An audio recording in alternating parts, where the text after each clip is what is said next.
So tell us a little bit about the genesis of Bi-State. When did it come about? How did it come about? And what was your motivation here? Why did you do this? We started in Holman in the late 70s. First seasons were 78-9, 79-80. We were involved in a 16-team tournament at Whitewater, and I think our primary discussion was if we could have a 16-team tournament someplace, we could do one here in La Crosse. And the center was just a new facility that year. Dave Clements. It's kind of that shirt-tail relative discussion. Dave Clements and I, his brother is my uncle. He's married to my mother, or his wife is my mother's sister. So we cooked up a pretty good deal to bring wrestling into the center, and we started out that first year. I thought we could get 16 teams. We only got 9, and the second year we got 10. Third year we finally went to 16 in a 2-day format, and year 5 we went to 32. That didn't quite fill the brackets. I think that year we even had a snowstorm. We only had 27 teams in the house, so then we decided we'd go to 36 to fill it up, and then we went to 40. In the early years we could only put 8 mats down on the floor. With new strip mats, though, you can actually put down 10. And that allowed us to go to our current format of 54. Mm-hmm. So big event, you can have 650 kids in it. It's a lot to do in 2 days. Well, for those that are just joining us, our guest is Dave Rudrud, and some people say, I don't know if you know this, Larry, some people say the most recognizable name for 3 decades of wrestling in the tri-state area. When you started in your early days, and kind of take us through the last part of your career, how did you find that athletes may have changed, and how did you change your approach to coaching over the years? Well, I do think in the early years it was more brawn than brain. I think there was a lot more we'll beat you up. And in later years, I think it became way more technique-oriented, and I don't know that it's a gentleman's game yet, but I do think there's a lot more camaraderie to the sport today, a lot more respect for what it takes to be a good wrestler. The amount of time that they put in off season. So, I think a lot of the game is transitioned towards a little more respect for the athlete that is a wrestler. Well, just as a sidebar to that, as a commissioner of the conference, and I know talking to other people, the respect factor has grown immensely with me, knowing what the price that the wrestlers pay to be a quality athlete is phenomenal. So I have the utmost respect for those wrestlers, both interscholastic and intercollegiate. I grew up in a little town, and I never really actually saw, other than on television wrestling, never really saw a wrestling match until I was an adult. And that was in State College, Pennsylvania, which is the home of Penn State University. Yeah. And there, wrestling was a sport that drew like basketball did in the little towns that I grew up in. Yeah, it would fill it up. In Illinois. And it was pandemonium. And of course, Penn State has a rich legacy in wrestling as well.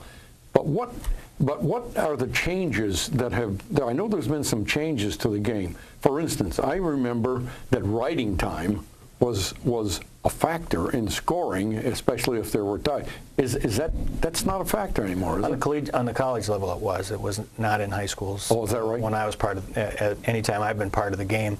But there's still a clock for writing time in college, and you can get an extra point for controlling. So a lot more time on a mat. I know that in the early years we really spent more time trying to talk about takedowns, and if you could get them down, you could win, and if you couldn't do that, you weren't gonna. And you go to the state tournament, most matches are won by a couple of points. There are very few falls. So you better master that part of the game. And so we spent a lot of time taking them down, letting them go, taking them down, letting them go, and working on foot skills. And I think that's what people like to see more than takedowns twice as many points as an escape. So should win. Should win. You know, in the MVC, the landscape has somewhat changed in the last few years with now Sparta and Toma. The evolution of those programs has risen to the top of the MVC, and they have just sort of maybe built their programs on what Holman has done.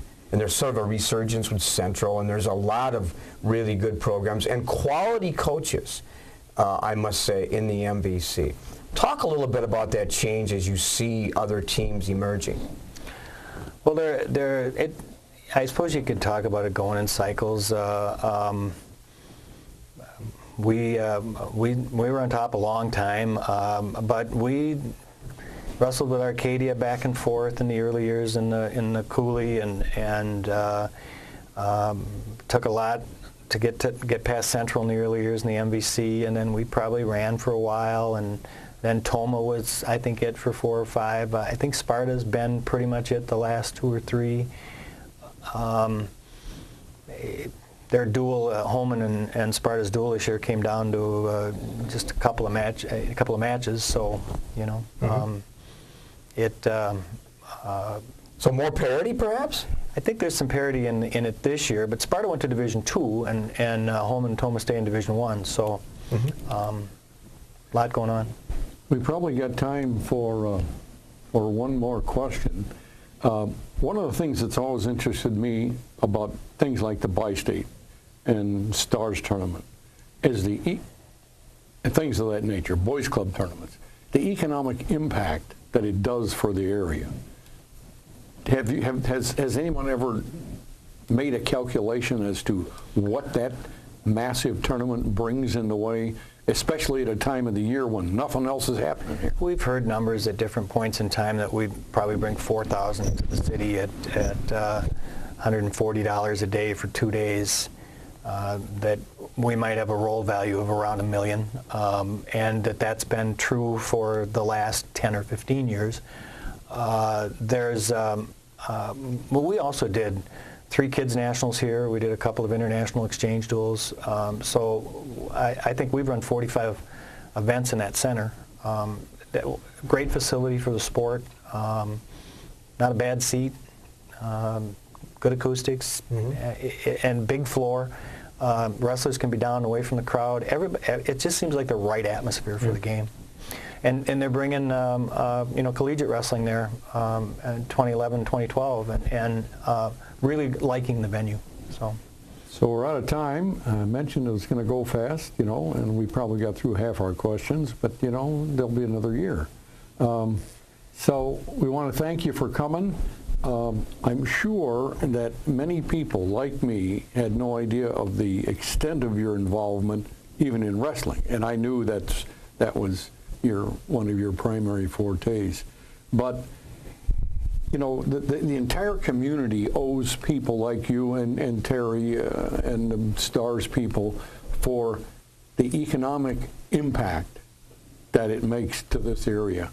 And I know that you do it for kids, but in the process of doing that, you do a lot for the community, and we all thank you for that, and we thank you for coming in. It's been fun. Good. Stick around, folks. Terry and I'll be back in a minute and finish this up.